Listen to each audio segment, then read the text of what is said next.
Click on the subscribe button to subscribe to our channel. Press the bell icon on the YouTube app and never miss another update.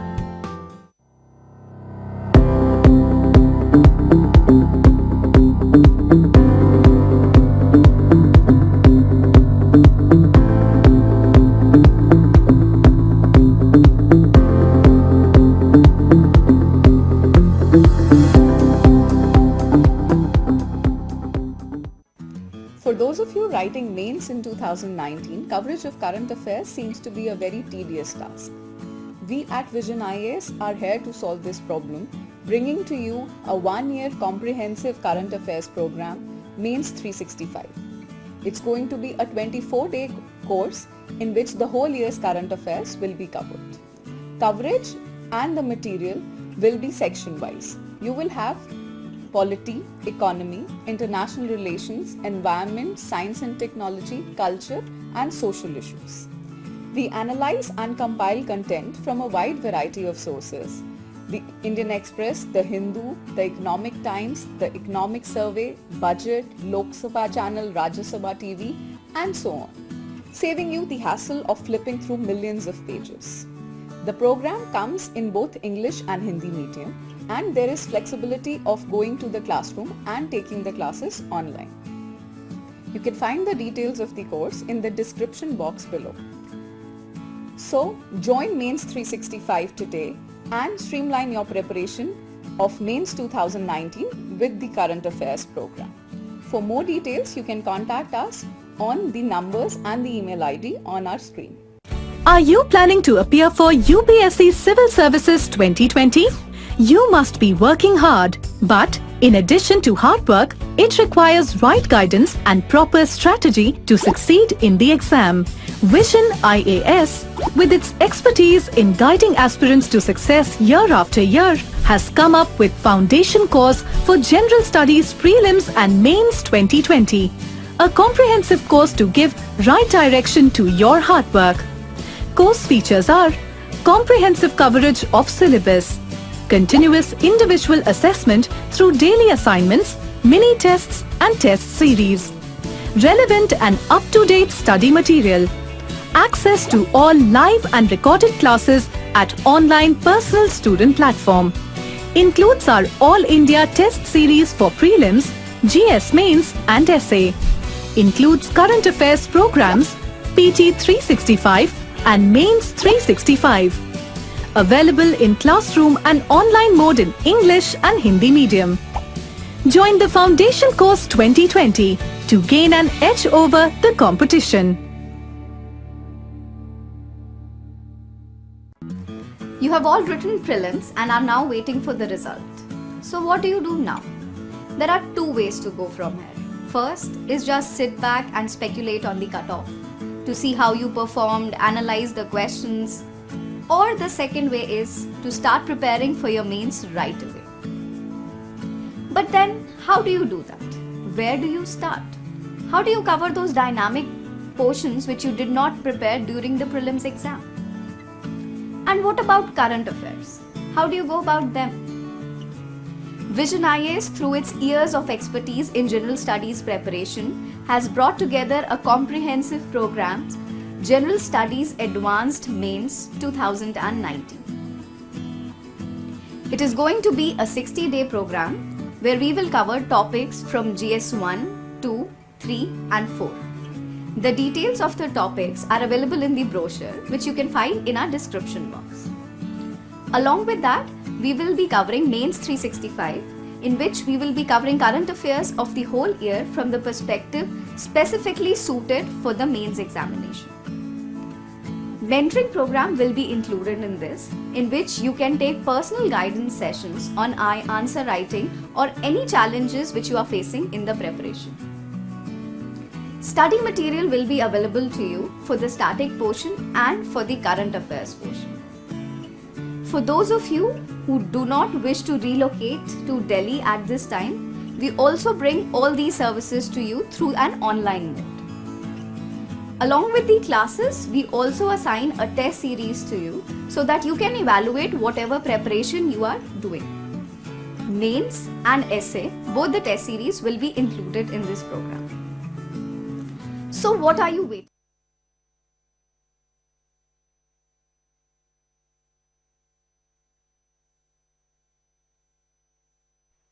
You come forward.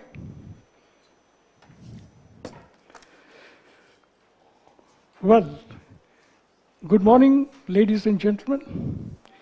I feel very happy, delighted, and privileged for an old man to meet young people. And let me first of all congratulate you on your brilliant success in the prelim examinations. And you have thereby proved that you have the material to join what you call the Central Civil Service.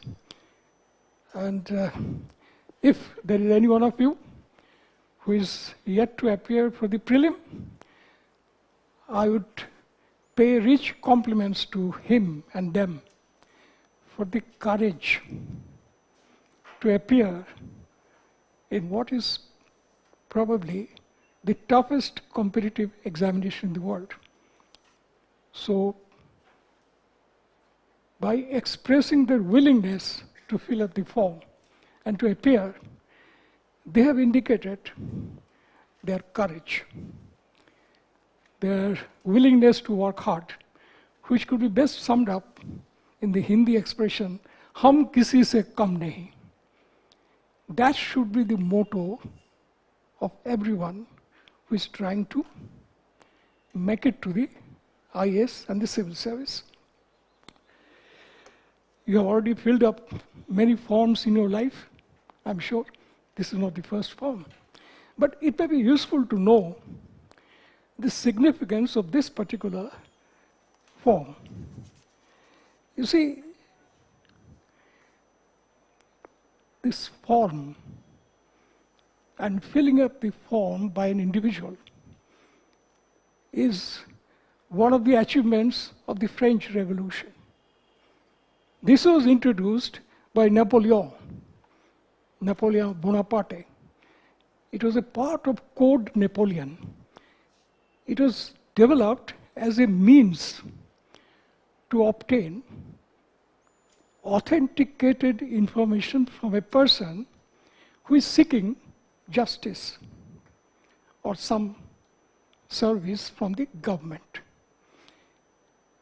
Therefore, he is making a statement on oath. That is very important. The doctrine of oath is a Christian concept. It is not known to Eastern philosophies. That means whatever I say, I swear that it is true. Therefore, this is also a kind of affidavit. So this is your first brush with bureaucracy. Bureaucracy goes by forms, facts, and then decisions made on documents. Evidence could be oral and documentary. So therefore, this is a document that you must take very seriously. Whatever you write, please remember, you are saying that whatever I say, I swear, whatever I put down, I swear, it is true to the best of my knowledge. Okay? And belief. Second, it is also in a lighter vein. It's a kind of your horoscope. You are writing your own horoscope, except that you are signing it yourself. Don't you agree? You are projecting yourself as a candidate who is suitable in all respects. I am the suitable boy or the suitable girl for the candidate. I am the best. And I have to therefore put across those facts which support prima facie my claim to be the best. And something more in this chapter. is that you are making certain claims. These claims are subject to verification. This is one. So therefore, all claims that you make about prizes won, marks, distinctions obtained, have to be factually correct. Okay. And at the same time, please remember one thing. Whatever you write here will be read by some other people. Who will read this? This will be read at the time of your interview by seasoned bureaucrats, people who are old like me. And old people, you see, by temperament, tend to be conservative. As one grows old, you see, you develop a certain conservative approach to life. The old people are not revolutionaries, you see. Therefore, they would go through minutely. And what an IAS officer would always do. Because remember, I mean, I can speak for the IAS, the culture of IAS is primarily shaped by Anglo-Saxon thoughts and principles and ideas. Therefore, they'll go through the fine print. There should be no grammatical mistake. There should be no spelling mistake in this. And whatever you state should be clear, intelligible English. Okay. These things are very important. And typographical mistakes must be avoided. Okay. Remember, this will be read by some others. And not only one person will read it, it will be read by 5 people or 6. Therefore, you ought to be very careful of whatever you put down here. See, when you sign this, you are ready for the second part of your hurdle race. First hurdle you have crossed, now it is second, there is a third and the fourth. So it is like a battle. You see, it is like a conflict where either you win or you lose. There is no runners up. As Jane Chaudhary once said, in war, there is no runners up. Either you win or you lose. So if it is war, it may be worthwhile to remember some words of Winston Churchill. See, in his famous book, this History of the Second World War, the very first page, he lays down certain principles which one must follow with different situations. I quote, in war, resolution. In defeat, defiance. In victory, magnanimity. In peace, goodwill. Now, when Churchill said in war, resolution, means the will to succeed. Now, this will to succeed is most important. It makes a world of difference. You might be good otherwise, but if you don't have the will, you cannot succeed. In fact, in different theories of warfare, the will is considered the determining factor. Will is what is called, in military terms, the force multiplier. It is the will. Therefore, the will is what you must have. The moment you get hold of this form and start filling up, you should think of yourself. And remember, it is your will to succeed, that determines the outcome of this, well, I would call it battle. It is a battle all the same. Now, let's for a moment go back to the last page, declaration to be signed by the candidate. Now, as you go through it, you will find it pretty intimidating. I hereby declare that all statements and entries made in this column are true, complete and correct. True, complete and correct. to the best of my knowledge and belief. Then I have read Rule 14 of the Rules of the Civil Service Examination, published in Part 1, Section 1 of the Gazette of India Extraordinary, dated 7th February 2018. This is the way bureaucrats write English. This is a bureaucratic language that you have not read, I'm sure. Most of you may not have read this Rule 14 of the rules, but there is an important principle here. The entire system of criminal justice that Lord Macaulay laid down in this country is based on one principle. That is, ignorance of law is not an excuse. That's the fundamental principle. That you suppose somebody commits an offense and says, "Sir, mujhe to ye pata nahi tha ki this is a punishable offense." So ignorance of law is no excuse. Therefore, here also, this principle has been applied. That whether you have read this blessed rule or not, when you sign it, you are bound by the conditions laid down in this rule. Then you are making a statement, "I have not withheld any information required." You might have withheld, but still you are bound by this sentence. "I have thoroughly scrutinized the list of scanned documents as enumerated in column 26 and 27 of the DAF." You might not have done it. "I have read the rules of examination and instructions carefully and hereby undertake to abide by them." Okay? And finally, "I have informed my head or office of the department in writing that I applied for this examination as required in column 1, sub-column 1 of the DAF." The whole thing, this is what is called official ace. This is the way, papers are drafted. But ultimately, you are responsible for everything that you have put in here. Okay?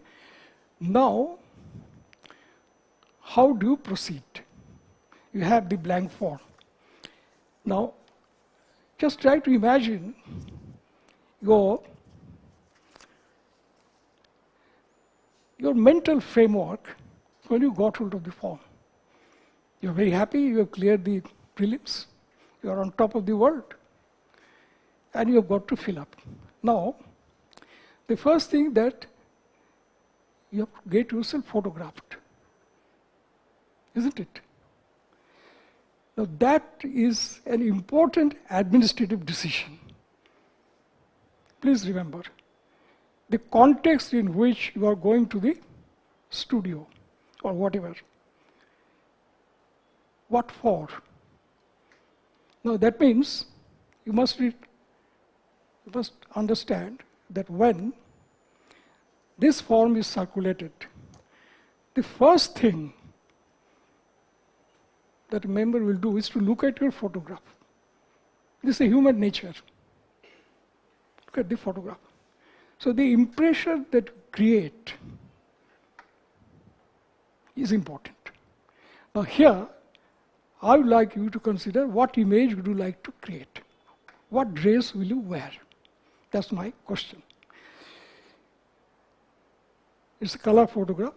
You're free to wear whatever you like. But remember, it is a purpose-led activity. This taking photo is not that you're going to a picnic and that kind of thing. You are getting yourself photographed for a purpose. The purpose is to impress upon the board, selectors, that you are a suitable candidate. You have the right kind of aptitude, right kind of character. There's an English saying, a man is known by the pair of shoes he wears. See? Or the suit he wears and the tie he puts on. So, suppose you wear a t-shirt, and it has been my hobby to note down when I travel in metro the messages printed on the t-shirts of the young people. Now suppose you appear in a t-shirt with a message, "I love America." It might be misleading. It might not please. Or you say, as I just saw a few days back, You only live twice.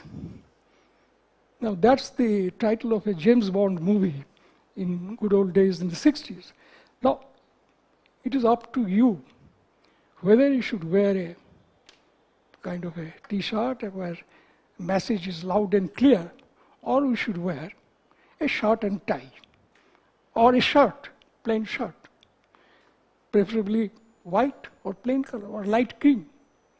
You have got to remember that you are applying for a job in what is called higher civil service. This is important, and I labor on this point because most people I found, they don't have adequate idea what exactly is civil service. Okay? If you see Oxford Dictionary, the meaning of the word civil service,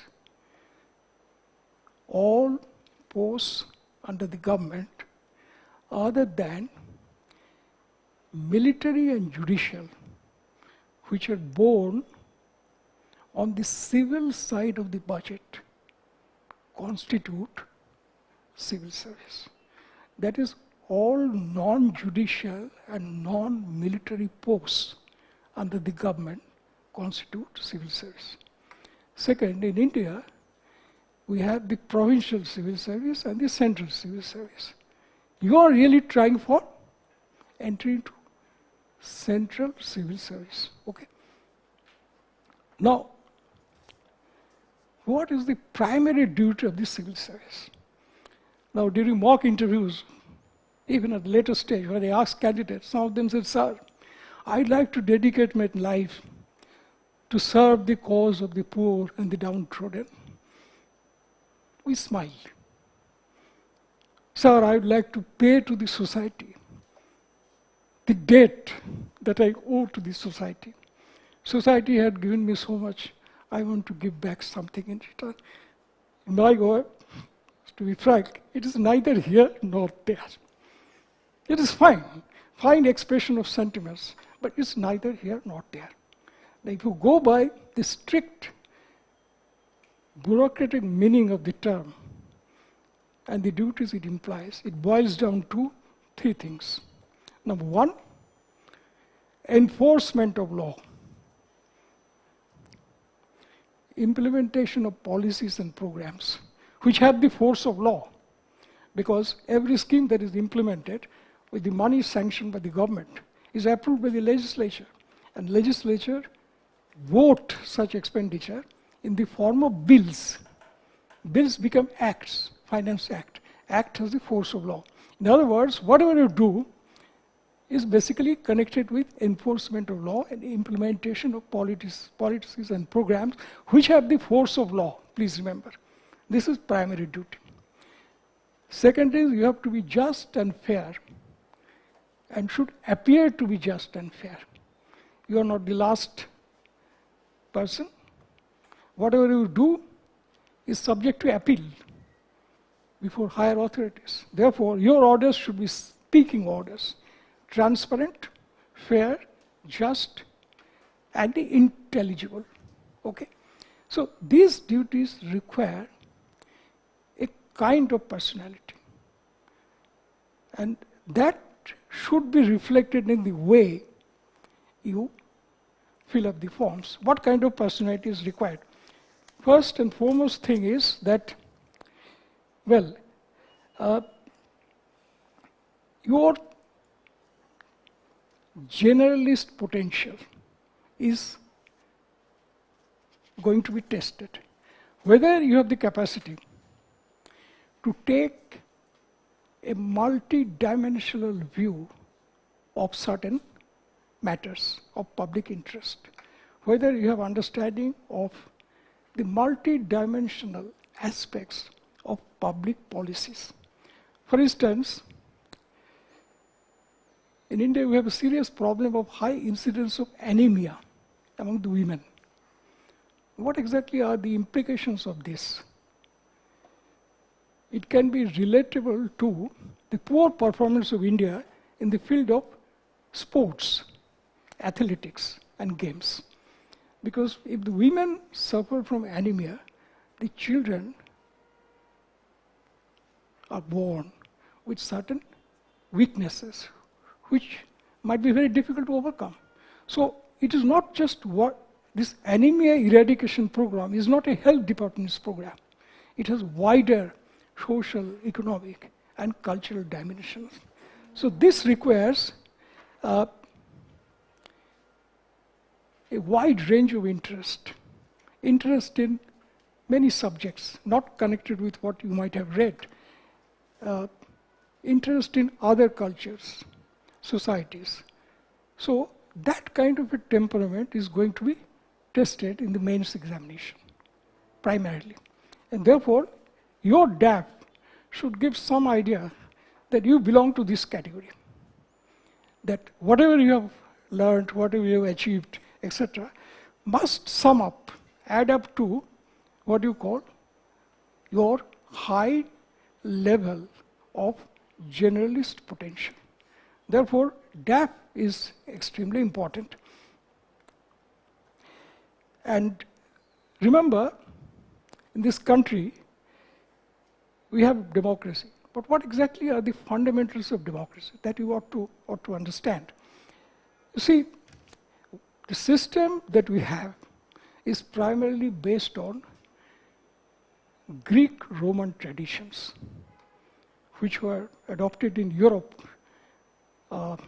after Renaissance, the Enlightenment, the French Revolution, and eventually produced certain fundamental principles of governance. The first is the concept of sovereignty of the people. The people are sovereign. Now, if you look at the Constitution of Pakistan, you find it begins with the interesting sentence, whereas sovereignty rests with Allah. Sovereignty in Pakistan does not rest with the people of Pakistan. Sovereignty rests with Allah. Therefore, Pakistani army claims that since sovereignty rests with Allah, we are also equally accountable to Allah. So therefore, the government, the chief ministers, courts, and etc. are really not relevant. What is relevant is my basic accountability to Allah. Now, it will be interesting for you to just go through the Constitution of Pakistan. So, what we follow in India, it is called the idea of a modern state. And this has been summed up in the writings of great Roman statesman Cicero. Cicero wrote, and I quote, that, you see, the fact that Roman leaders respected the sovereignty entrusted to them by the people made Rome the success it was. That means people are sovereign. They entrusted to the people who ruled. So they are to be the guardians. The famous statement of Plato, you are the guardians.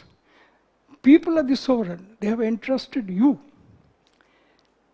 And the concept of guardianship means management of the republic should be conducted in the interest of those entrusted to one's care and not to those to whom the management has been entrusted.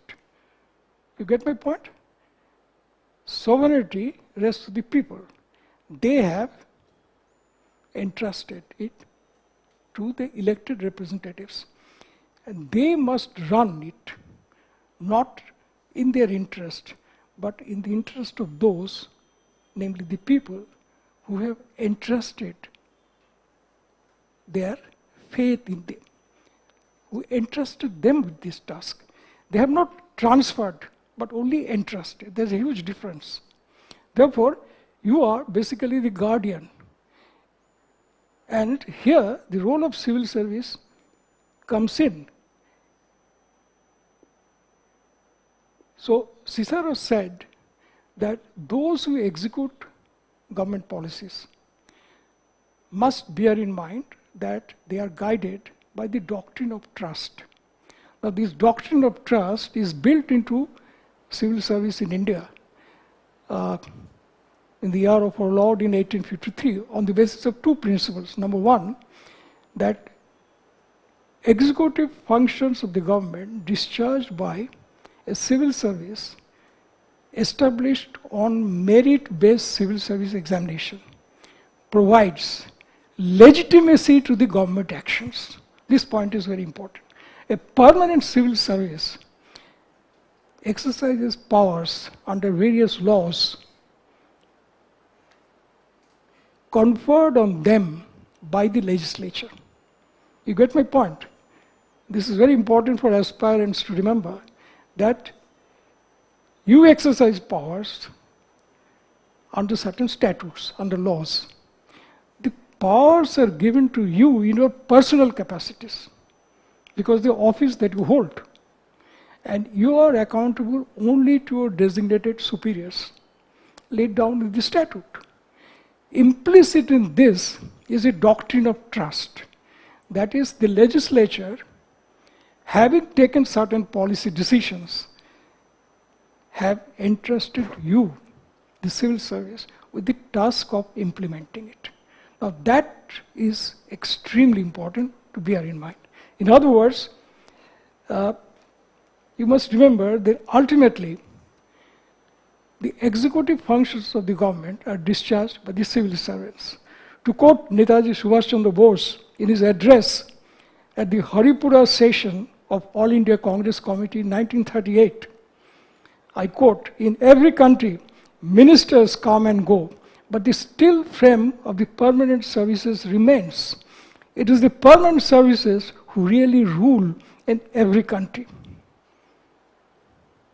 It's a very emphatic statement. Therefore, whatever you write here, please bear in mind, you are trying to get into responsible positions of the government. Now, what exactly will be the nature of the duties? Here, let me quote from Organization of European Cooperation and Development, OECD. OECD has defined role of civil service in democracies in Europe, and this applies to India. I quote, "Senior civil service is a structured and recognized system of personnel for the higher non-political positions of the government. It is a career civil service providing people to be competitively appointed to functions that cover policy advice, operational delivery, or corporate service delivery. The service is centrally managed through appropriate institutions and procedures in order to provide stability and professionalism of the core group of senior civil servants, but also allowing the necessary flexibility to match changes in the composition of government by using appropriate due processes." What it means that it is a structured organization capable of providing the professional support to the government to implement the decisions of the parliament. Now look at Brexit. It's a classic example of failure of the system to implement the wishes of the people. It would be useful for you to just see how Boris Johnson is handling the gravest crisis that Britain has faced after 1940. I wish him all the best, but it will be useful for you to see how this problem is handled. That is, the wishes of the parliament are to be implemented, are to be given certain forms for implementation. Now, I will now go straight away to the form. I've taken a bit of time just to emphasize the importance of DAF. So, what should come out from your draft is that you have all these qualities. I sum up: capacity to take a broad view of matters of public interest, policies, a broad liberal education, you have wide range of interests, you excel in sports, debates, cultural programs. All these add up to your what is called personality development, and you have it. You are an achiever, you did very well in examinations, therefore medals etc. would support this statement. Finally, you give your paint picture in a manner that you are a person who should be taken seriously. You're not just a pushover type. So that is the objective of your entire exercise. Now, few things are very important, which will come to you later. Matters of detail are important. Everything that you put down must be done carefully. So now I'll try to go, what you call para-wise. Before that, if you have any question, you are free to ask. Whatever I said. Anything.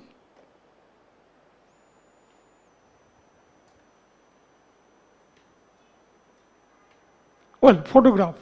You must shave. Unless it is a fashion statement that you would like to retain for the rest of your life.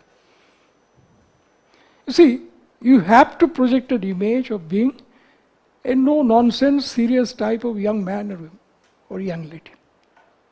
You should be able to lead and command. Remember one thing, an IAS officer is a leader from day one. And everybody look at you. They will size up. After meeting you, exchange of pleasantries, they'll go back outside and make some comments about it. What are the comments the Aam Aadmi make? Should be interesting for you to know. I remember one of my colleagues who believed in Mahatma Gandhi's philosophy of plain living, etc. So the people outside, when they came out, they said, yes, Bichara naukri kar raha hai. So he became a Bichara. Would you like to be a Bichara? A Bichara cannot be effective as an officer. So you have to maintain a certain image that has been created in the system over the years. If you are a revolutionary, then you do not know, you cannot predict what impressions the people will make. And that's the world of difference. And that is very important. Therefore, right from beginning, you remember you are a Hakim. Hakim is a Urdu word, in Assam Horad word. It refers to people who command, magistrates. You are the lawgiver. You are the dispenser of justice. You cannot look flippant. No. When you sit on the chair, a civil servant must remember that he is a temporary occupant of the chair. The office is permanent. Office of the district magistrate and collector was created in 1773 by Warren Hastings in Bengal. That office remains. You are a temporary occupant. And the moment you occupy a chair, the Aam Aadmi will start comparing you with your predecessor and predecessors and try to size up. The people have a way to judge people.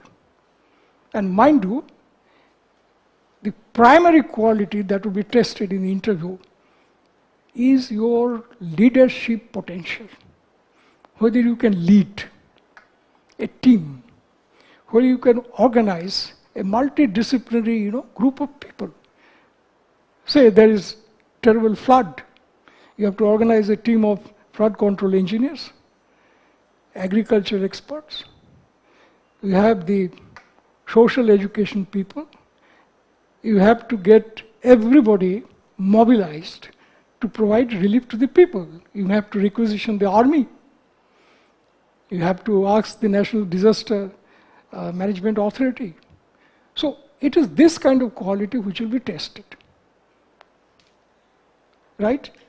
So DAF is the first step that you take. The first solid step that you take to reach your goal, to achieve your goal. Do you agree? Now tell me if there is any question, any doubt. Okay? Yeah, tell me. Sober? If you are comfortably salwar kameez, fine. Or anything. But remember, Mrs. Gandhi. Mrs. Gandhi should be role model of every Indian lady willing to hold a position of leadership and control. Look at the way she conducted herself. It is the demeanor, it is the gait that is important. dress is not important. But dress is important because people will see. Here, the board members will see the way you are dressed. So you should dress, I would suggest sari. For the men, a plain shirt, clean shaven, and if you are comfortable in wearing a tie, a shirt and tie. And if you are comfortable in wearing a blazer or a suit or whatever, fine. But look confident. Take not just one photograph, but 2 or 3, and see which one projects the right image. Okay? No question?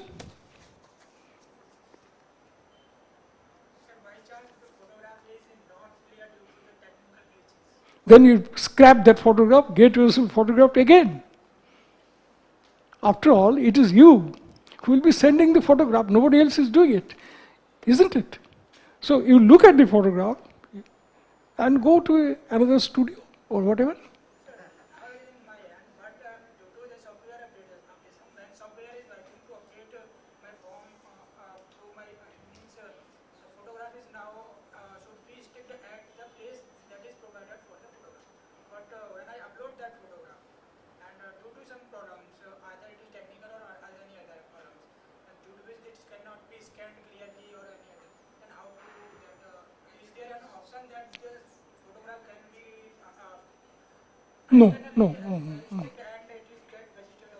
No, it's not possible because once you submit it, it's a part of the document, So you have got to make sure it is up to you. It is your problem. You have to solve it.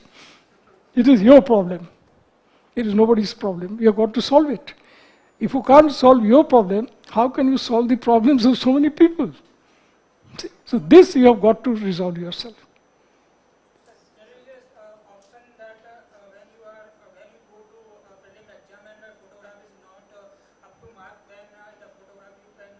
Yeah, I really don't know the rules, but I think now you can't change it. Here you have got this to be, I think it is fixed. There is no scope for any change later. Okay. Yeah. Is there any changes allowed in the DAF after the mains examination result before the interview, or is this permanent? No, this is permanent. This is a permanent document. It is your horoscope. And this will be produced before the board, well ahead of the date of interview, so that board members could go through it and note a few questions here and there, which might be asked when you appear for interview.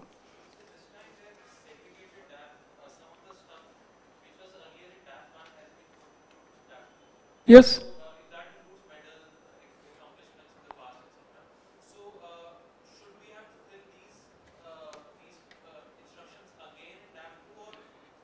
You see, if after signing this forms you have won some medals or some distinctions, you might write to UPSC for favor of consideration or inclusion in your DAF as additional materials. But it is for them to decide whether they would put it across to the members or not. It is up to them, basically.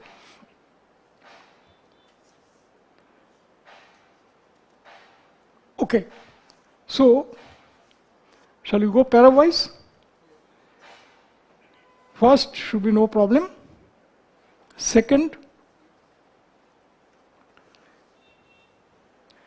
see in this particular draft that we have, the applicant did not mention the post office. You should not leave any gap. So, post office, city, district, state, it may be same. In this case, the candidate had put down Warangal. Now, whether this particular place now is Warangal rural, so no column should be kept blank. Some information must be put, okay? If no information, then write not applicable, something like that. But don't keep gaps. You see why it is important? Because the board member may, being a bureaucrat, will say, lacks attention to details. Now, this is a serious Indian weakness. Indian people, by and large, are terribly weak. No? Indian people are weak in two respects. Number one, lack of attention to details. Number two is that lack of interest in other cultures. This is my personal experience. We go all over the world, but do only shopping. Nobody is interested in anything. Go to Bangkok, I've seen. The Indians are least interested to know why the name of Bangkok airport is Suvarna Bhumi. You stop. Why Suvarna Bhumi? It's a Sanskrit word. There's a place, Ajodha. You will not see any Indian going there. They are going to shopping only. Second is attention to details. Sometime back, the president of China, Xi Jinping, came to India. And all India radio broadcaster announced the president of China, 11 Jinping, had landed up. Now, this is scandalous. I mean, it's a national shame. It's scandalous. Some of my foreign friends mentioned to me, what the hell is going on? See, this is something to be tested. So a board member will say, hey, it doesn't bother what. Now, it also shows a disturbing trend. Couldn't care less attitude. हाँ form में है, मुझे क्या लेना देना है, मैंने तो लिख दिया. I have written, my home address is F100C07, Chitti Reddy Samba Shiva Reddy, Patikapa, MDL, Syampet, Warangal Rural. Now, what does MDL stand for? No? If you write any abbreviation, you must be clear. So therefore, this is very important. Then PIN code, correct PIN code should be there. District, state, police station, whatever information is required must be given. So that the board members don't form an impression that you share the common weaknesses of the Indian society. You have to be an exception to that. You can't take cover on national weaknesses. You have to stand on your own, please remember. Therefore, please go through every word carefully. Next, you see, telephone number with STD code. Here, this is kept blank. Now, only mobile number is given. Okay? Now, fax number, nothing. Email address, fine. Permanent postal address, fine. But again, post office is not mentioned. Postal address you are giving, but you are ignoring the post office. It makes little sense. So therefore, say here, postal address is F107, etc., etc. Post office blank, city blank, district Warangal, state Telangana, PIN code. PIN code should be relatable to the post office, isn't it? So therefore, don't keep any blank. This is my request to you. Finally, citizenship, nationality, marital status, mother tongue, place of birth.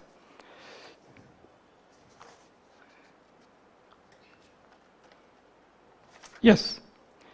Place of birth, again, you have to give post office, city, town, village, district, PIN code. Here also post office is kept blank.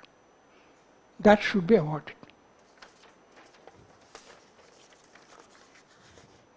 Next, community. Name of the caste mentioned, etc.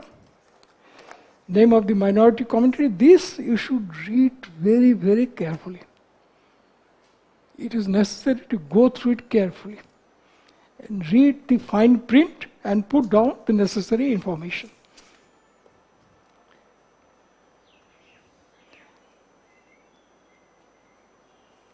Have you ever been recommended as a PH or PWBD candidates, physically handicapped or all?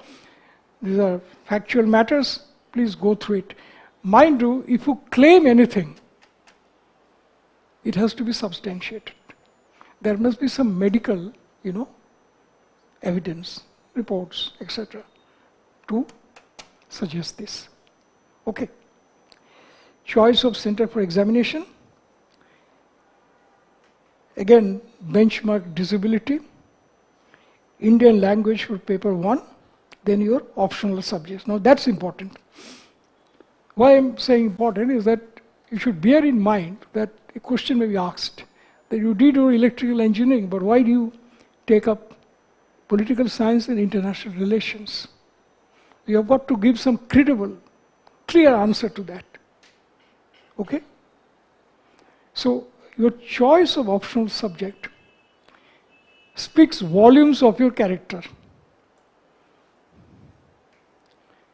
You see, a board member might look at it. Why? And then you are inviting a bit of a problem. In the sense, they will ask you, why do you wish to opt for this? Why did you wish to opt for it? Why? What are the reasons? Then you must prepare yourself mentally to answer these questions. So, a straightforward, frank answer given by a candidate was appreciated. He said, sir, I thought it was a scoring kind of a paper, and my hopes were fulfilled. I got high marks. That's a very valid reason for saying so. There's no problem at all. But you must bear in mind that whatever you choose, you may have to explain why.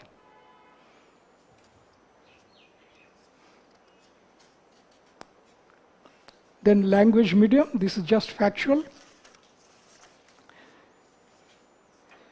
Now comes the next part, it's very important. That is language medium for interview. You should be very clear. You can't change it later. See, once you opt for it, it will not be possible. So you should be very clear in mind that you are opting for this or that. And now some information about your parents. Now this is important. See, it's important because you should know about your parents' districts or your mother's district. Now, why it is important? I remember an officer's mother's family hailed from Balia district of UP. And his father hailed from another district nearby. So he was asked, why is Balia famous for? Is Balia important in any way in our recent history? He said, I don't know, sir. Now, that will be a calamity. The whole idea of seeking the information is not to just know, but also to see how sensitive you are about your parents' life and their connections. Now, Balia was the hotbed of 1942 August movement. Mr. Chandrasekhar, who was Prime Minister, was also from Balia. You should know about Balia district, its population, its present situation, its place. Okay? I remember one candidate came from Champaran. He was asked, why was Champaran important? He said, sir, I thought Gandhiji had done something there. The problem is that something is not important. You are expected to, as a person who is, appearing for the civil service, willing to join, every bit of this information is important. See, the bureaucratic mind also operates in a way. A candidate hails from Bhagalpur. Why is Bhagalpur famous? The famous case of blindings. Some criminals who are, who are basically not, they're accused actually, they were blinded in Bhagalpur. So it became a global kind of a news. All over the world, it created ripples. That here the under trial prisoners were blinded. So Bhagalpur became infamous with this. So if you are from Bhagalpur, we might ask you, what about Bhagalpur blinding? So I don't know, sir, that will not be appreciated. You see, whole idea is that you must be a man aware of your surroundings. You have constructive interest in the environment in which you are born, brought up, in which your parents were raised. You must know. This shows what is called interest in a wide range of subjects. So if you are interested in this very well, you might as well know Rohingya problem. You see, mind works this way. If you are interested in Bhagalpur blindings, you might be interested in knowing about the Holocaust, the extermination of Jews, or Rohingya problem. So charity begins at home. So therefore, your interest in the world outside begins with your interest in your own country, your own place. Therefore, say Telangana. This is a candidate from Telangana. The first question will be, why was Telangana taken out of Andhra? What was the cause? What is so special about Telangana? You also speak Telugu. The Andhra people also speak Telugu. What's special about it? And Telangana peasant uprising was the first revolt of the farmers in India, led by the communists in Andhra Pradesh. And what was the origin of Andhra? How was Andhra carved out of Madras presidency? So you ought to know. So therefore, Telangana means a whole lot of questions. And if you are born in Andhra, and then you are now in Telangana, then a number of questions may be raised. And they added to this is, what is so special about Telangana? Then Nizam of Hyderabad. What really was the nature of administration during the time of Nizam? So when you fill it up, you should at the back of your mind some awareness, clear understanding of what you are writing. It is not just putting down facts, but your culture will be reflected. Your values will be reflected. Your interest in the world outside will be reflected. Suppose you are from Muzaffarnagar, you ought to know about the communal problems. You are from Agra, then tannery. Not merely Taj Mahal or Fatehpur Sikri or whatever. They might ask you about the leather industry. Why is it that this place was famous for locks? What is the present state of small industries in Agra? So, my only purpose is to tell you that every bit of what you write has the potential to raise questions. Therefore, be aware of that.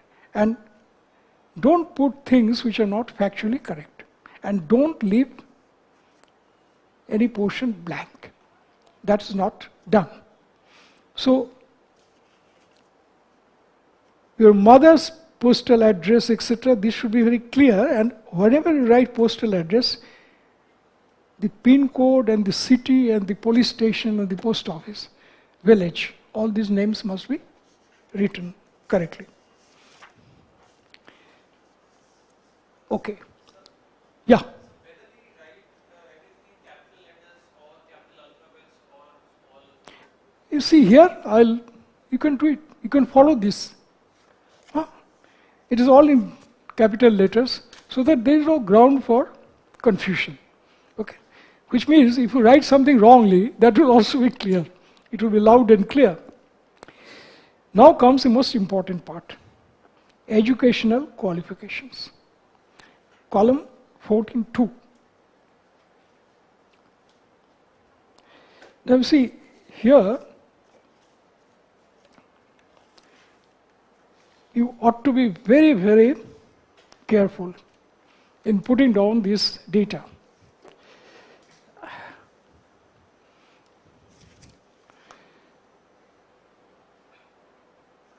The grade that you obtain, etc., and the school, college, etc. This is very important. Now, you should know about the institutions that you went to.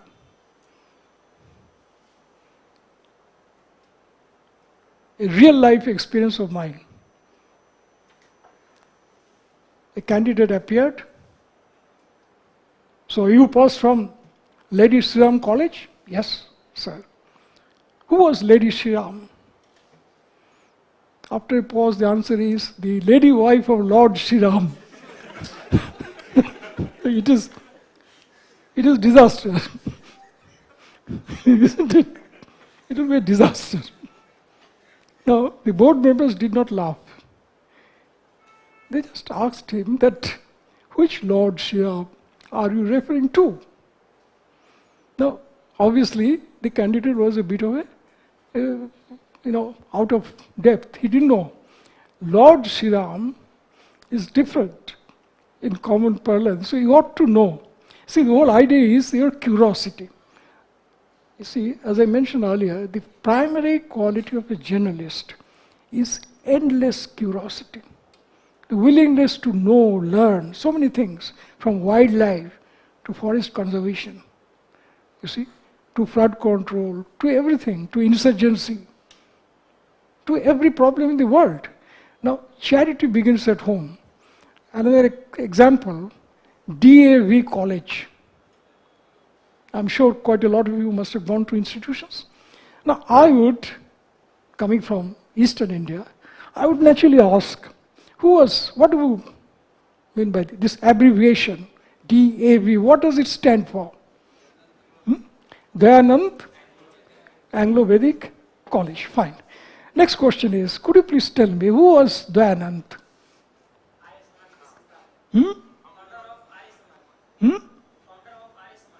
Founder of Arya Samaj. Okay. Now suppose the candidate who had gone to DAV and you have asked this question and he replies, sir, he was a great man. Yes, it's a statement of fact. Nobody is going to dispute. He was a great man. But who was he? When was he born? And where was he born? And he said, Arya Samaj. Yes, but what was Arya Samaj movement? What are the main precepts of Arya Samaj movement? What did it do? So it is this kind of interest which is needed. That is very important. So here,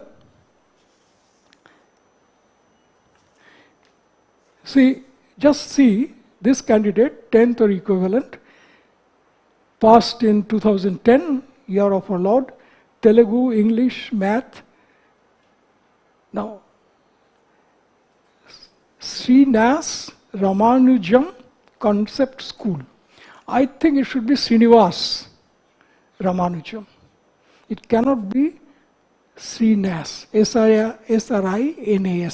So it's a typographical mistake of a grave nature. I would say it is unpardonable. It is unpardonable. And you see, English language has its own problems and charms and difficulties. A simple thing like a comma could make a world of difference in the same sentence. I give you an example, which I learned years ago when I was in college. The sentence is, there was a bit of a bad relationship between the editor of a newspaper and the sub-editor. So the editor sent him a cheat. The editor says, the sub-editor is a damn fool. The editor says, sub-editor is a damn fool. Sub-editor was a young man with a sense of humor. What he did, he returned the same cheat with a comma. The editor, comma, says this sub-editor is a damn fool. You see, it is a comma, but they change the entire meaning of the sentence. So here, this will be seen by a board member. There must be a South Indian in the board, usually a Tamil Brahmin. He will say, how come you write Srinas? Who was he? Who was Srinivas Ramanujam? Tell me. Then the question is, not only you made a mistake, we ought to know about Srinivas Ramanujam, a great mathematician. What is his background? So you ought to know about the founder or the name that's of the school that you went to. So, point I'm saying that if your school is named after someone, especially if you had gone to a Christian school, you should be doubly careful. St. Joseph's, St. John, St. Mary, St. Patrick. Who was he? So a bit of knowledge of Bible is required. New Testament, first portion. Okay? And a few things about, if any of you had gone to Christian institutions, you might as well know the Sermon of the Mount, where Lord Jesus went up to the mountain and said, "Blessed are the meek, for they shall be rewarded. Blessed are those who die for righteousness' sake, for theirs is the kingdom of heaven." So a bit of knowledge of Christian mythology, theology is required. If you had gone to St. Joseph's or St. John, who was St. John? Question. So I don't know, that would not be good. St. John was the first disciple of Lord Jesus. Therefore, one ought to know about it. If I had gone to Vivekananda, you must know what was his original name. Was he born Vivekananda? No. So, the attention to details and curiosity are the qualities which are important. So here, the candidate had gone to Narayana Junior College. If you asked, who was Narayana? Then quite possible, it is not Narayana. It is somebody else. It may be Narayana Murthy, the founder of Infosys. So who was he? So you ought to know about it. It is this quality which is extremely important. And finally, subjects. Grades, etc. fine. We come to subjects. Now, here, the candidate writes quantum physics, thermal physics, mathematics, chemistry, electronics. Now, quantum physics. A question may be asked about quantum computing. Do you know about quantum computing? I don't know, sir, would not be appreciated. So, everything that you write, please remember, it's like a minefield. It may explode in the form of some questions. So, thermal physics, a treatise on heat, they might ask you about Saha's, Magnus-Saha's ionization equation. Some questions relating to, say, Einstein's contribution. What is Bose-Einstein condensates, on which 3 American scientists got Nobel Prize? In other words, whatever you studied, say here the candidate had done integrated master's degree. A question may be asked, what do you understand by integrated master's degree? How is it different?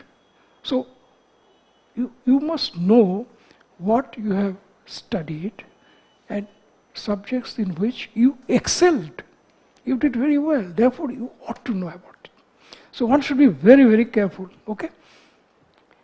Then higher education qualifications, the same thing would apply. Here it is quantum electronics, physics, mathematics. So quantum electronics, how is it different from quantum physics?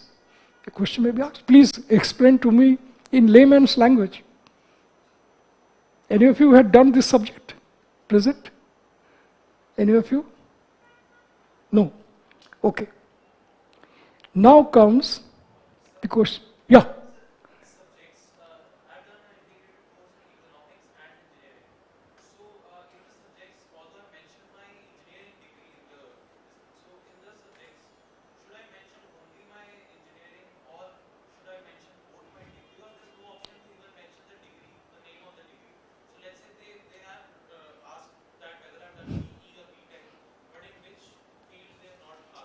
Good question. Yeah. Please remember the golden rule. Concealment of facts is not appreciated. Whatever you have studied, whatever degrees you have earned, you must put it down.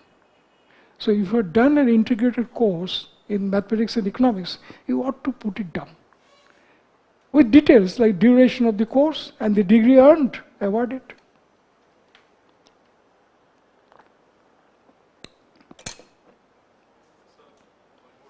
Yeah. Sir, the space regarding subjects. Sir, we have to fill up the subjects of the graduation, but there is not ample space to fill up all the subjects. Not all. Whatever space is there, you should selectively put. Can we put ETC at the end? You see, here, you follow this model. You have got to be economical. You've got to put it down. Sir, last can we put ETC or etc.? Better avoid it.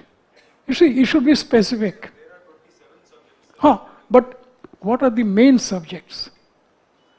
See, here, this candidate had put down quantum physics, thermal physics, mathematics, chemistry, electronics. The space is a limitation. Each semester 4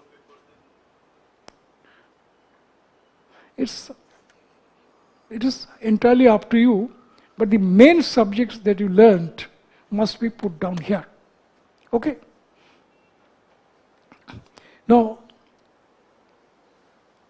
IIT Varanasi, and it is Banaras Hindu University. Question will be, why is it that IIT is called Varanasi and not Banaras? What's the difference? Why? Now that means Banaras is the English adaptation and Varanasi is this. But why is it that BHU, Hindu University, still calls itself BHU? Why? The candidate would be required to give some thought. It may not have occurred to her, but then just to test your presence of mind and capacity to respond to a difficult question, this might be raised. See, so one must go through it and anticipate the questions. That's my point. Okay? Suppose somewhere it is Prayagraj and the other it is Allahabad. The question may be asked, why the hell was this change brought about? Okay? So, you ought to know about the background. Then the whole lot might come up. Do you agree with the whole business of renaming places? So the subject can be quite complex, derived from this simple statement of yours. So you ought to be very, very, very, very careful, about this matter. You get my point? All these fine prints, these details are important. And your understanding of that, your awareness about that, speaks volumes of your intelligence, your alertness of mind, your curiosity, and your level of articulation, and your values. Because whatever you answer will give some idea of your values, right? Okay, now we come to column 15, were you ever employed?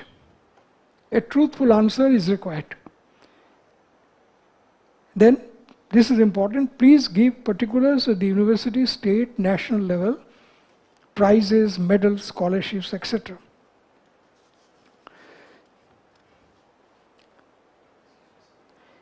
I would suggest when you say, as this candidate had mentioned, won first place in the debate competition called 2 states held under TechNext's annual technical festival. It is better to mention the year when this event took place. Okay, so if you mention that you won prize, please mention the date, the year. Otherwise, you can't relate it. You look at from the point of view of a person who is going through it. You say, yes, you got it, but when? So, if you had put it down, then this question might not have been raised even. Or maybe the question would have been different. The point is, these fine details should be put down, should not be missed. Would you agree? Yeah.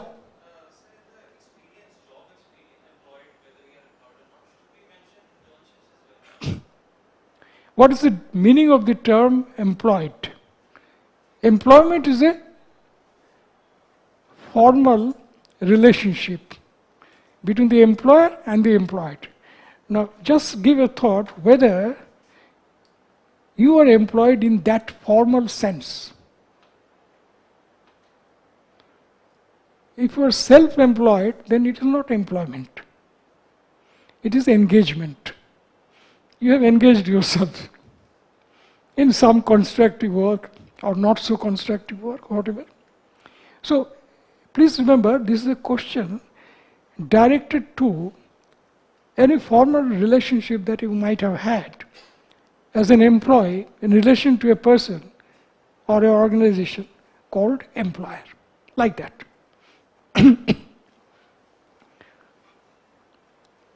So, prizes, medals, scholarships should be clearly stated, giving the dates and the years when you won these prizes. Yes, but there must be time. You see, isn't it?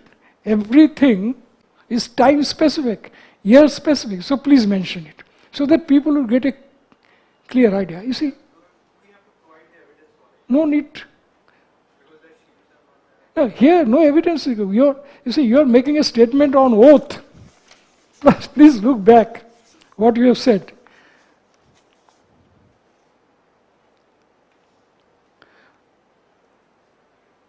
I hereby declare that all statements and entries made in all the columns of this application are true, complete, and correct to the best of my knowledge and belief.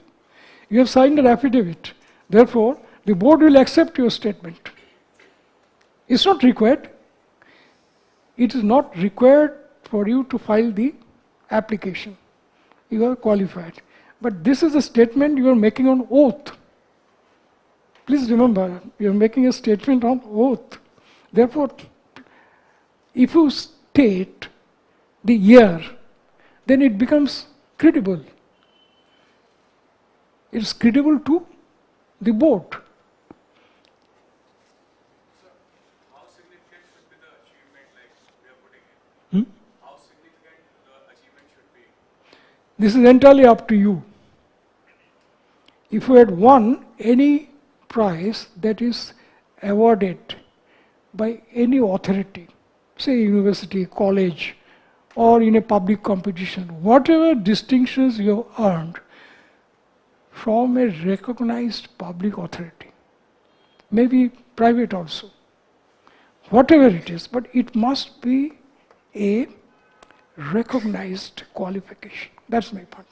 Socially recognized, not necessarily officially recognized. Suppose you have done well in relief work during floods or natural calamities. You might have got a certificate from Ramakrishna Mission or Bharat Sevasram that you led a team and rescued so many people. That's a certificate you can mention in your extracurricular activities. You see, please note this word, other extracurricular activities and interests such as hobbies. So the scope of this paragraph 16 is very wide and large. Any distinction. You might have won prize at a music competition. Fine, it should be there. That can be like our achievement score or CAT score. Pardon me? Can be like our achievement score or CAT score. See, score would not come under section 16. The score will come under section, that para 14.2. I am talking about 16. So whatever percentage of marks that you might have obtained over there. Pardon me for ignorance, but this time they do not have any columns for achievements or medals. I mean, the form, this DAF one doesn't have any column for No, but what I have before me, it is last year, is it? In that case, ignore it. Do you have a copy? Can I see it? Can you show it to me? Okay.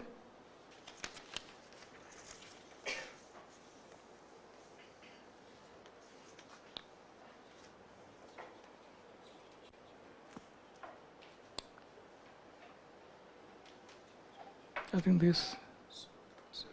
Okay, is it? First they have asked is the personal information, Mm-hmm. is the examination, educational, parental, employment, documents, payment, final submission. So if we click on each of them, the first is personal details. Second is the examination information, optional language. Then is the education qualification. Then is parental information. Then whether you have been Employment, yes. and then is the upload documents, and final is the payment mode. So there's no option for, I think they have segregated DAF 1 and DAF 2. Okay. So those details would be entered after we clear mains. Okay. Okay, in that case, after you, no, you have cleared, So we have cleared prelims till you have cleared prelims So now. there's one DAF now. For the mains? Yes, sir, for the mains. After we clear mains, there'll be another DAF. Okay, That okay. would have details about achievements. Okay, okay. Anyway, you keep in mind, then your task becomes easier. You know, you don't have to bother about this. But bear in mind, later when you qualify for the interview, you ought to be pretty clear, emphatic about the distinctions earned.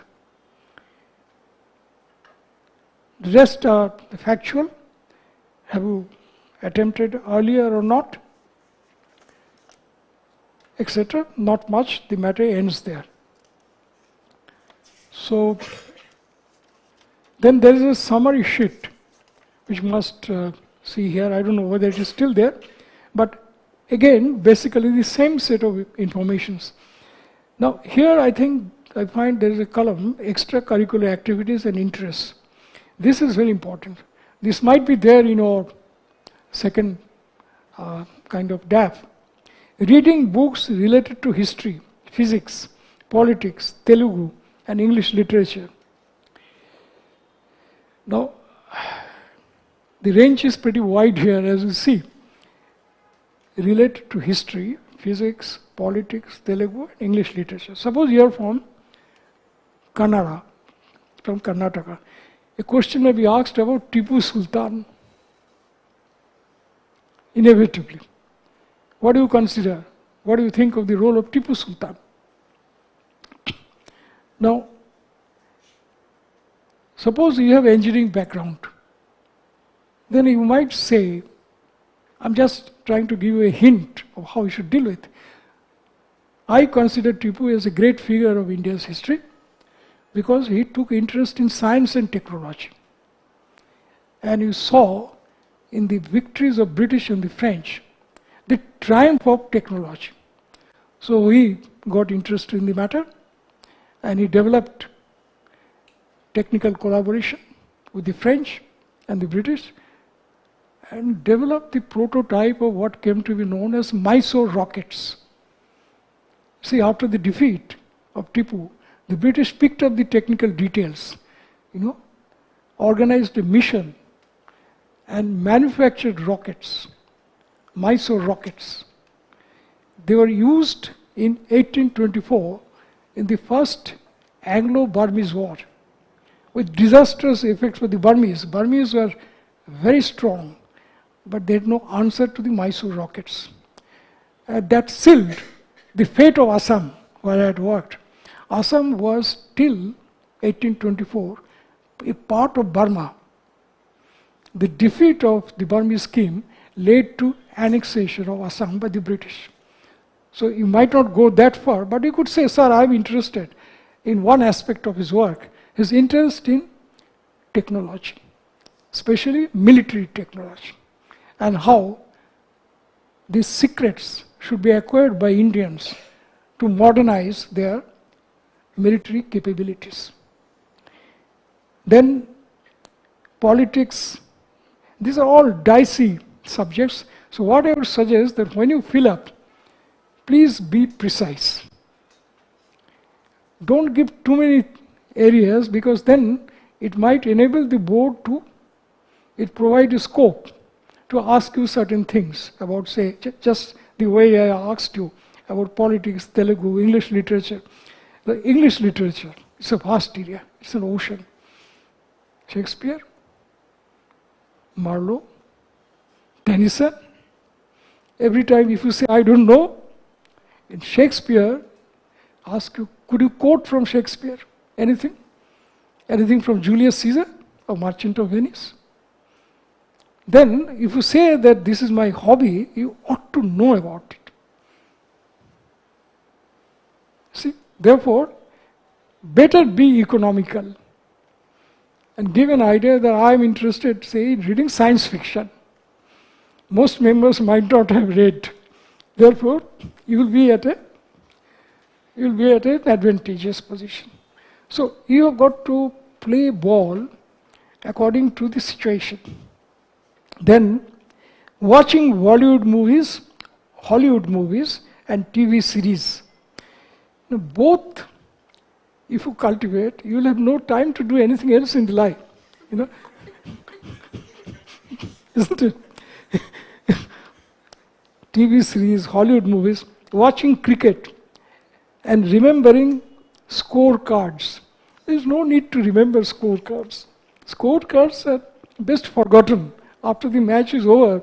Why is the scorecard so very relevant unless you are a cricket historian or something? Statistics of players reciting Telugu poems, discussing day-to-day politics. It's a long range. Better avoid it because it might create a feeling that probably the candidate is not telling the truth.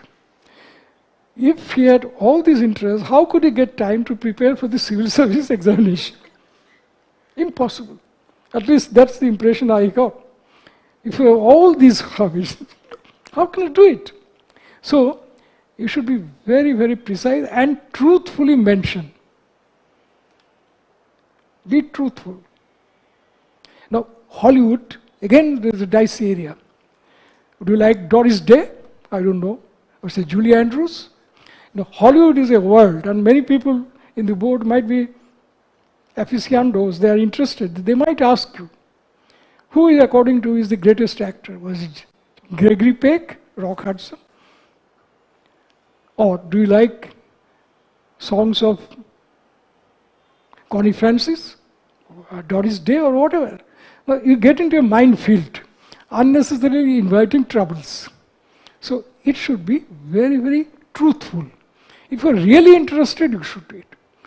Say, I am interested in classical music, Hindustani classical music. Yes, you must know.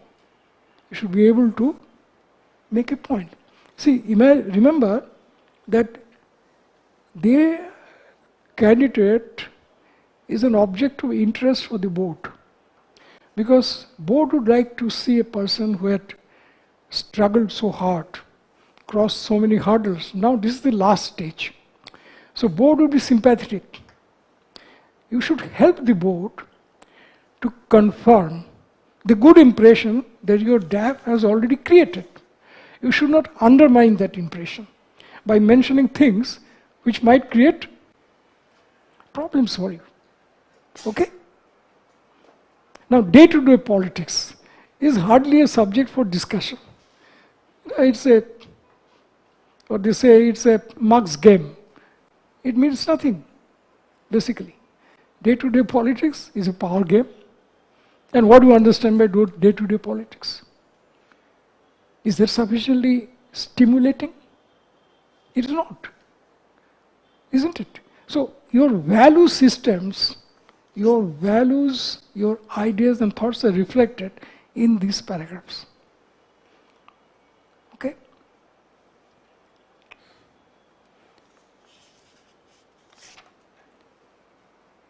So that brings to an end of this part of the presentation. Anything else you want to ask? I'll be happy to discuss with you.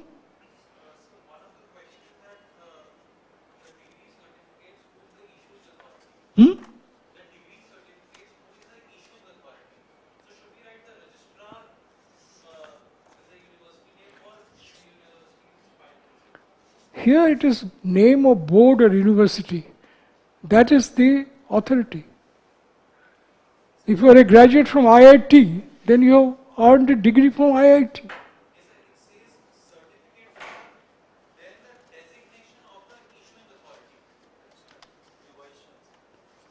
वो कहाँ degree में जो लिखा है? Who signed your degree? Then you mention that. You see, after all, a degree is conferred on you. You also earn the degree. And the person who signs it is the authority.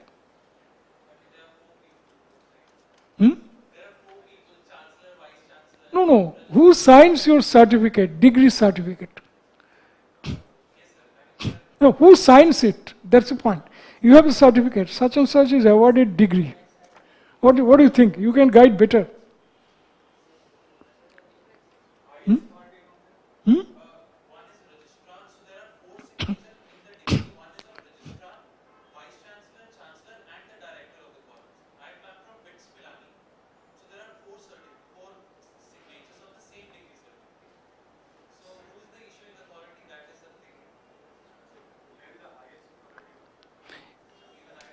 You write University of so and so. That's all. The Hindu concept of many gods is neatly, seen in this kind of an arrangement. In our times, it was only signed by the Vice Chancellor. Things have changed anyway. Okay. Then, just to help you to understand civil service further, you see, in the scheme that we have under this examination, there are basically 4 types of civil service cadres. The first category is services, cadres which have the responsibility to enforce laws directly. That is, cadres organized mainly to enforce certain laws. This is one group, meaning that these cadres exercise powers over other citizens directly. IAS exercises powers under Code of Criminal Procedure, under Arms Act and various laws. Then we have the Indian Police Service under Code of Criminal Procedure and several other laws. The Revenue Service, Indian Income Tax Act, Customs Act, Central Excise Act. These are the cadres which directly enforce laws, and these are quasi-judicial appointments, in the sense that the orders issued, passed by them, are subject to appeal to courts, subject to review, etc. Now, there are about 24 services, out of which roughly about, I would say, 12, including the Group B service cadres like Delhi and that Undermine, Nicobar Civil Service, they basically perform the same kinds of duties. But you have another category of civil service cadres which don't enforce laws to citizens per se, in the sense that a person comes under Railways Act only when he buys a ticket to travel by train. Okay? Or you want to send some goods by train. Then only you go to the railway station. So an officer of the Railway Traffic Service is primarily responsible for running the railway system. He doesn't have a direct interface with the citizens per se. A citizen goes to the railways only when he has to travel or to send certain goods. Otherwise, he doesn't have. The Railways Act does not provide him power to any land outside the railway property. You have the railway colony, then you have the railway track, like that. So these things are specific to the service, and a railway officer doesn't have authority over other citizens who have nothing to do with the railways. The same thing applies to Indian Postal Service. If suppose you only avail the courier service, private courier service, you have no need to go to post office. So here it is a client-driven, client service-driven cadre. That is, only when you become a client, then you come under the rules and regulations of that particular department. So then the third category is the whole lot of accounts group of services. They have no interface with the common people. Say railway accounts service. Their interface is with the railways executive wing spending money, and the accounts officers are maintaining the accounts of expenditure incurred by traffic department, commercial department, mechanical department, engineering department, whatever. So accounts keeping is not civil service per se. In the sense, say, the services I mentioned deal with it. Okay. And the fourth category, again in this line, are these ordnance factories. Again, it is specific to the ordnance factory. Management of a public sector unit. Okay. But because of its strategic importance, it is now a part of the civil service code. It's a historical kind of legacy. So when you give your service preference, you have to bear in mind these facts. Then a certain degree of rationality is required. Now this, unfortunately, I find sadly lacking among many candidates. Indian Foreign Service is the only service which is at par with IAS. If you see the Pay Commission's report, whatever applies to IAS is applicable to Indian Foreign Service in terms of status, etc. But most people I find these days don't opt for Indian Foreign Service. So while doing so, please ensure that don't put Foreign Service far too below in your list of preferences. That will not be taken kindly by the board, because you have to understand that you are applying for the highest civil service. You should have appreciation of what government is in a broad sense. You see? Now, relations with foreign countries, maintaining relations with foreign countries is one of the basic sovereign functions of the government. It's not really easy matter. So therefore, you may put it as fifth preference, fourth preference, but don't put it very low. Why, I tell you? A candidate comes, Mr. So-and-so, I find that you have put Indian Foreign Service as your last preference. Sir, I love my country. I like to live in my country. So this will not go down well. Yes, why? But why? It is an act of irrationality. That means how your mind works. You don't consider Indian Foreign Service as important enough. Then what have you learned so far? What is the point of your going through the general studies and all that? Current affairs. Current affairs is all about relations among nations. So your value systems, your intellect, your curiosity level, your generalist potential would be undermined. Please remember. So you love your country and you would like to live here with your parents, preferably close to your own home state. Fine. But tell me, does it mean that you are not interested in foreign relations? No, sir, I am deeply interested. But then there is a contradiction. Why? Why do you feel interested? Then you give a good answer. The question is then why did you put foreign service as your last preference? So my request to you would be that when you put your service preferences, please match it with your own temperament, with your own inclinations, your own value systems or interest. If you say that I love Hollywood movie and I don't want to be in foreign service, how do you reconcile it? Isn't it? So you have to be rational. That's important.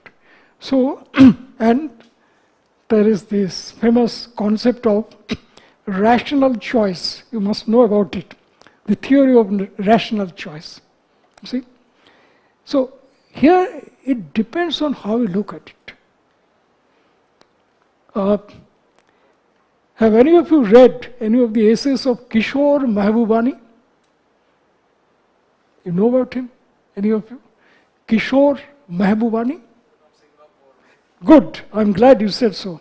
You see, Kishore is presently director of Lee Kuan Yew Center for Public Policy. He was a civil service officer of Singapore and was Singapore's permanent representative in the United Nations. But above all, he's a great thinker. Some of his books I would suggest for you to read. The first book is Can Asians Think? This is his first book. A most brilliant account. This will be useful for civil service aspirants. Can Asians think? His idea is that Asians can't think.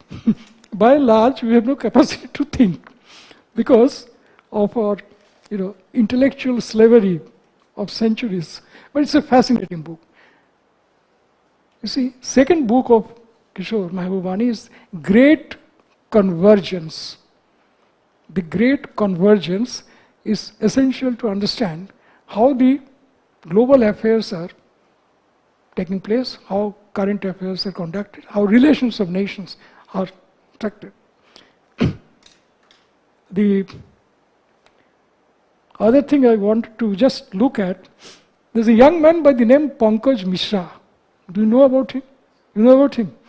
Have you read any of his books? Yes, sir. Which one? Temptations of the West. Yes.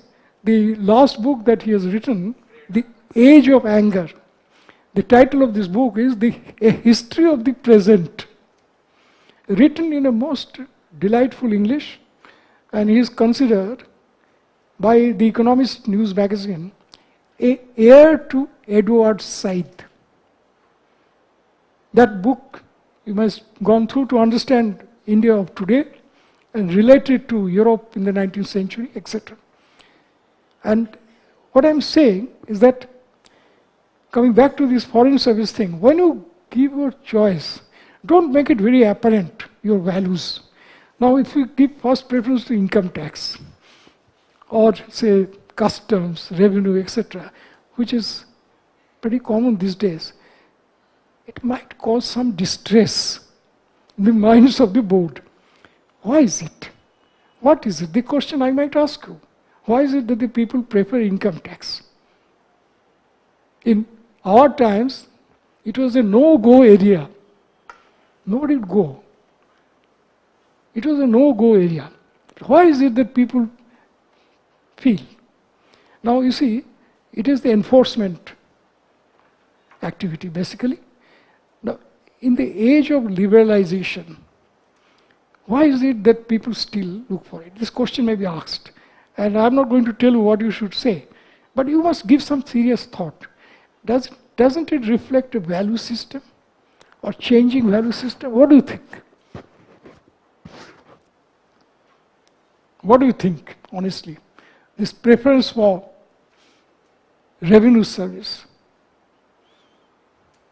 Whereas Indian Foreign Service deals with very important policy issues.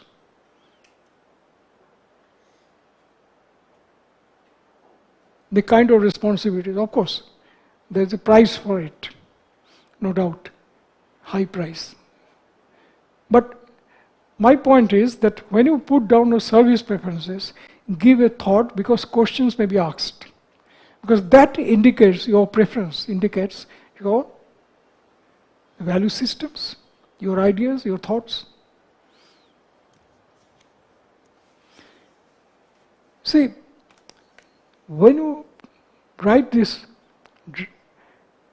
when you fill up this DAF, one is expected to understand the concept of power, the concept of state power, and its manifestation. And you have got to make it very clear in your draft that you have the right kind of aptitude. Exercise of power means exercise of judgment. Judgment is based on your values, your understanding of facts in issue, and more importantly, your appreciation of laws and policies, and relate the laws and policies to the facts and come to a reasoned conclusion. That's what is needed. Okay? Any question?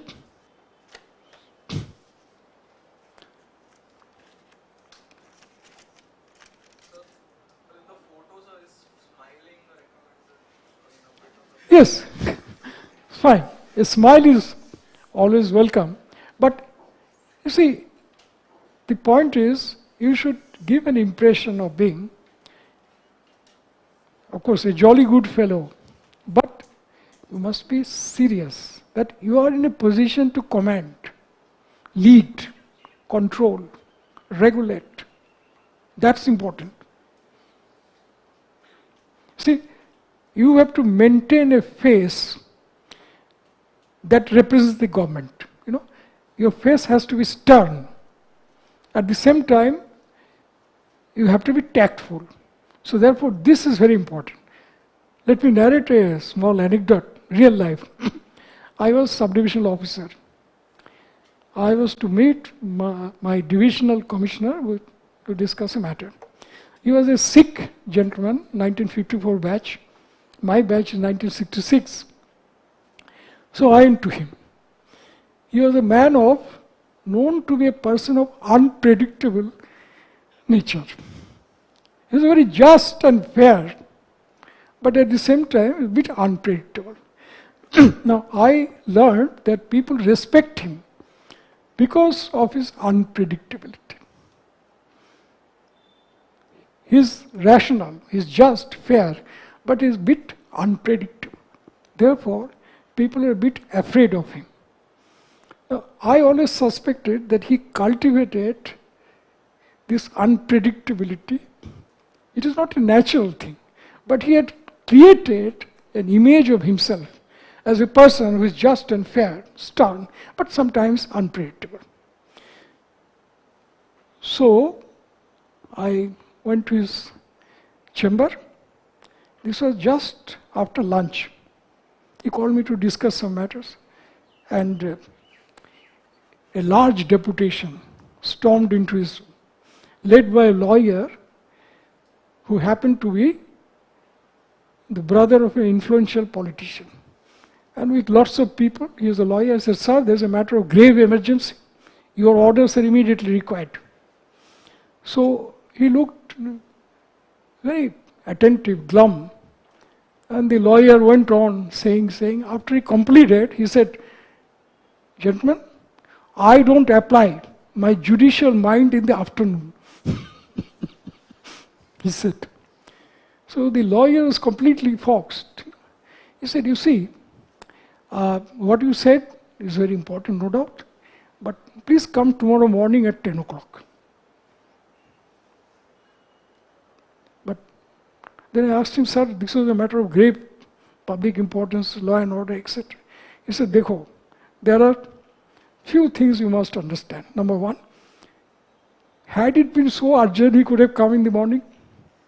Number two, why did he come with so many people behind him to impress his political link, etc. And third, he was asking me to pass an ex parte order. That is, without hearing the other party, Please remember, every matter has two parties. So he has come to ask me to issue a stay order, which is what you call ex parte. Now, this is violative of the basic canons of justice and fair play. If you pass an order which might put some other party in jeopardy, you must give due opportunity to the other party. Okay? Therefore, he had come mainly to impress upon them, saying that क्या बात है, मैं commissioner के पास जाऊंगा और order करवा के ले आएंगे, क्या बात है, मैं थोड़ी ऑर्डिनरी आदमी नहीं हूँ. But I have asked him to come for two reasons. Number one, tomorrow morning the other party would appear. So I'll have a chance to listen to both the parties and take a reasoned view. So this you must remember as a guide to future action. And I found this invaluable. Never go by the one side of the story. Every matter that a civil servant has to dispose of will always have several sides. And you have got to take into account it. Your mind must be open. And you should not be seen to be dictated by others. ये नहीं होना चाहिए. These problems that civil service face in every age is that sometimes we forget these cardinal principles. You see, sometimes I wonder, how did the British rule over this country? Do you know what is the size of the British population in India? A little more. At the time of independence, as per 41 census, the number was hardly about 30%, 30,000 or so, civilians. If you add the British military, 20,000, it's about 50,000. And out of this 30,000, over half of them lived in and around Calcutta. Assam Tea Gardens, Darjeeling. How could they rule over such a vast country? By creating a system. The system is what ruled. And it was based on delegation of powers to the civil servants. A daroga is not a humble civil servant. Daroga will have a moch. People should be afraid of him. See, a tahsildar is an important person because he is the record keeper. He is the malik of all lands. And therefore, the powers are delegated. In the civil service, it is the exercise of power that is important. So everything that you write here, please remember, it must create an impression that you can exercise those powers and discharge those responsibilities well. And whatever you write from your photograph till your signature should bear testimony of your potential. That's it. Okay? Any question? Anything? At least one or two I must know. Tell me. So if the interview goes in the direction of some politically conflicted issue which is like hotly debated, so like are we expected to take a stand or like should we make political statements? You see, the board will consist largely of retired civil servants who generally hold a cynical view of the whole world. They are not the type of people who will be interested in local political issues. No. They might ask you about Kashmir. Say, it's a huge issue. On Kashmir, you ought to know, for example, what is the physical area under occupation of Pakistan? What is POK in terms of geographical area? Tell me, what is the area under our control right now? So these matters of detail they may be interested in. What is the area under illegal occupation of China in J&K? So these facts they might ask you. Or what is the significance of instrument of accession? Or Article 35A? Or Article 370? So they will not discuss political issues per se, involving individuals, they might ask you some basic things. Take for instance, if they ask you about Naga problem, they might ask you about Sikh schedule of the constitution. What do you understand by Sikh schedule? What is autonomy? Like that. So, you need not take a stand. There is nothing. Suppose a direct question is posed, then your answer should be diplomatic. If you don't feel comfortable, then say, sir, I don't know it very well. The golden rule is, don't try to manufacture a reply on the spot. Chances are that you will be wrong. No guesswork. Because chances are that your guess might turn out to be wrong, will be wrong. So why get into this problem? Better say, I don't know. If you don't know, better say, I don't know. Honesty is appreciated. Will be appreciated.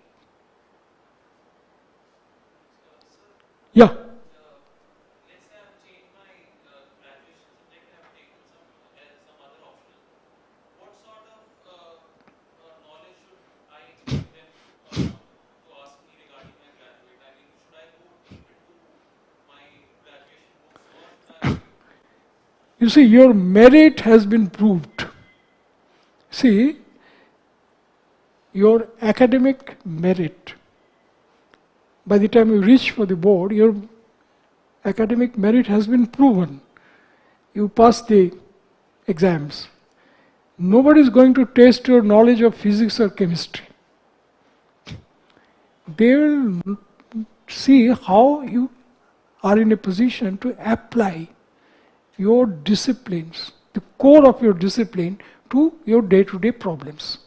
Your rational thinking, that is important. Okay. See, there are so many controversial issues, always. You see, take for instance, organic farming, green revolution, seed, water, fertilizer based green revolution, organic farming. You have done chemistry. They might ask you, what's your take on organic farming? Is organic farming likely to meet our demand for food grains? So, point is that the board would like to see your capacity to think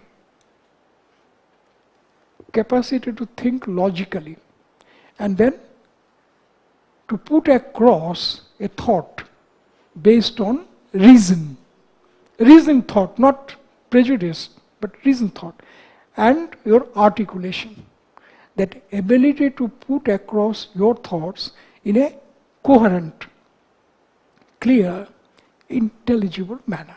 That's all. It is a test of your personality, not your knowledge. Your knowledge and merit have been tested. You are qualified. The board will see whether you have the leadership quality, capacity to think, because if you have the capacity to think, you will be able to lead people. Come to a conclusion, take a decision. When you read your main ethics paper, you will see there are many situations where you are tested to see how you behave, how you deal with it. That's it.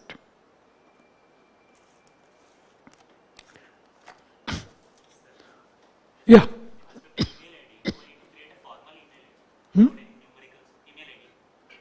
Email ID. Yes, it is required. Without any numericals, like should I need to do anything, create it as formal? I think there is no instruction. Email ID is email ID.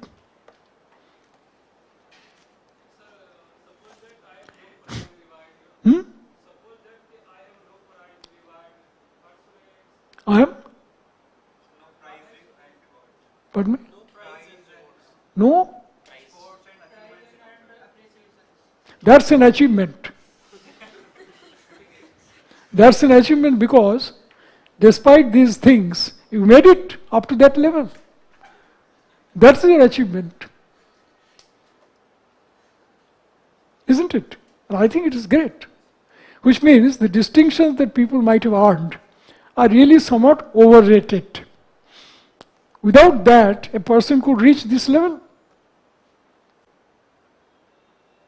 Isn't it? So, there is nothing to be, I won't say ashamed of. We need not bother about it. This is the test of your executive potential. You have the capacity to think, you can articulate, you can say your views, that's all. That's important.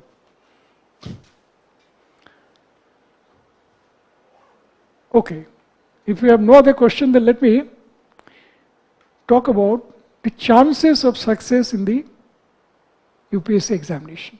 What determines success? People say luck is a factor. Luck is an important factor. Thousands appear. How you impress the board on a particular day would depend on who presides over the board on that particular day, his character, his mental thing. There's so many, uncertainties. But it is possible to take a philosophical view of your chances of success. Let me tell you my own experience. Many of my cousins were far, far better than me. But they could not make it. I made it. Why? Years later, I read Sri Aurobindo. And I came across a poem of Sri Aurobindo which answered my doubts. You know about Sri Aurobindo?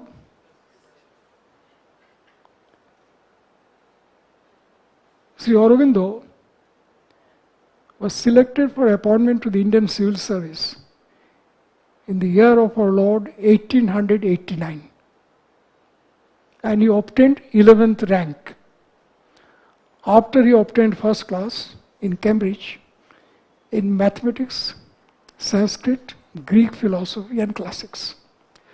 Sri Aurobindo wrote, answering this issue, what determines success? It is in little Latinized English. Let me quote, and then I will explain its meaning. When thou hast the command, care only to fulfill it. I repeat, when thou hast the command, care only to obey it. Rest is God's will and blessings, which men call chance, luck, or fortune. Unquote. When thou hast the command, care only to fulfill it. Rest is God's will and blessings, which men call luck, chance, or fortune. Unquote. What it means? When you have the command of God. Now, you also responded to the command of God by choosing to appear, by deciding to appear in the examination. You have responded to the command of God. Rest is, you fulfill the command by your own hard work, etc. Rest is God's will and blessings, which men call chance, luck, or fortune. Unquote. Ladies and gentlemen, may I have the honor to wish you all the very best in your endeavors, and God willing, I'm sure you'll all succeed. Bye.